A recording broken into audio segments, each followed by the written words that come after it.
Hello viewers, আপনারা অভিনেতা দেব সম্বন্ধে তো জানেনই। তিনি একজন আহ, অভিনেতা এবং তার সম্বন্ধে কিছু কথা তুলে ধরছি। তো আপনারা অবশ্যই শুনবেন, গোটাটা শুনবেন এবং একটা লাইক করবেন ভালো লাগলে। তো তার আসল নাম হচ্ছে দীপক অধিকারী। 25 ডিসেম্বর 1982 সালে মহিষাদল, পশ্চিম মেদিনীপুর, পশ্চিমবঙ্গে তিনি জন্মগ্রহণ করেন। তার পেশা হচ্ছে অভিনেতা ছাড়াও প্রযোজক এবং গায়ক এবং একজন সংসদ সদস্য। দেব ছোটবেলা থেকেই সিনেমা ভালোবাসতেন। তার বাবা গুরুপদ অধিকারী মুম্বাইতে একটি রেস্তোরাঁ চালাতেন। মুম্বাইতে থেকেই দেবের শৈশব কেটেছে। তিনি পুরুষোত্তম হাই স্কুল, বান্দ্রা থেকে পড়াশুনো শেষ করেন এবং পরে কিশোরী নমিত কাপুর অ্যাক্টিং একাডেমিতে অভিনয়ের প্রশিক্ষণ নেন। দেব তার অভিনয় জীবন শুরু করেন 2006 সালে অগ্নি সপ্তশতী সিনেমায় একটি ছোট চরিত্রে অভিনয়ের মাধ্যমে। তবে তিনি জনপ্রিয়তা পান 2007 সালে মুক্তিপ্রাপ্ত আই লাভ ইউ সিনেমার মাধ্যমে। এরপর আর তাকে পেছনে ফিরে তাকাতে হয়নি।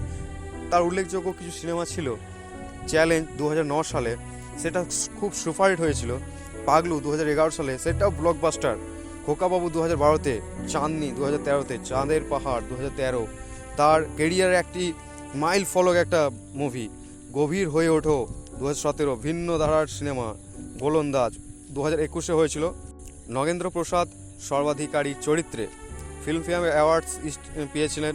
মহারাজা অফ দ্য মেসেজ পেয়েছিলেন উপাধি। তো দেব 2014 সালে তৃণমূল কংগ্রেস থেকে ঘাটা লোকসভা কেন্দ্রের প্রার্থী হন এবং জয়লাভ করেন।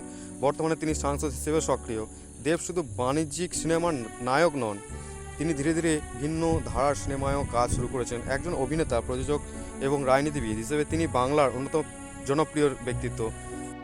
দেবের সাম্প্রতিক বা আসন্ন সিনেমা ধূমকেতু আগস্ট 14, 2025 মুক্তি পেয়েছে। এটি কৌশিক গাঙ্গুলির লেখা ও পরিচালিত একটি রোমান্টিক স্পাই থ্রিলার। এরপর রঘু ডাকাত দুর্গাপুজো সামনে যে 2025 মুক্তির পরিকল্পনা তিনি। এই ছবি একটি ইতিহাস ভিত্তিক অক্ষর ড্রামা, পরিচালনা ধ্রুব বন্দ্যোপাধ্যায় এবং প্রযোজনা SBF ও দেব এন্টারটেনমেন্ট ফিচার্সে আসতে চলেছে। তার কিছু উল্লেখযোগ্য সিনেমায় তিনি অনেক কালেকশন পেয়েছেন বা অনেক এই ছবিতে সর্বকালের সর্বোচ্চ আয়না বাংলা সিনেমার নামে পরিচিত অ্যামাজন অভিযান 2017। এটি কলকাতার সিনেমা ইতিহাসে একটি বিশাল ব্যবসা করেছিল। আনুমানিক 48 কোটি আয় ছিল। প্রজাপতি 2022-এ পরিচালনায় অভিজিৎ সেন। এই ফ্যামিলি ড্রামা ছিল 2022 সালে সর্বোচ্চ আয়কারী বাংলা সিনেমা, আনুমানিক 14 কোটি আয় করে এবং বাংলা সিনেমার মধ্যে 5 নম্বর সর্বোচ্চ কালেকশনও এটি।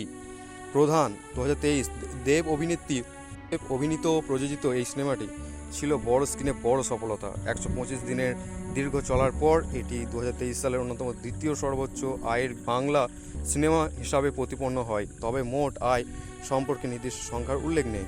খাদান 2024-25 দেব যিশু সেনগুপ্ত অভিনীত ও এই অ্যাকশন ড্রামা 7 সপ্তাহের মধ্যে 20 কোটি পৌঁছাতে সক্ষম হয়। এটি বাংলা সিনেমার জন্য একটি অভূতপূর্ব সাফল্য।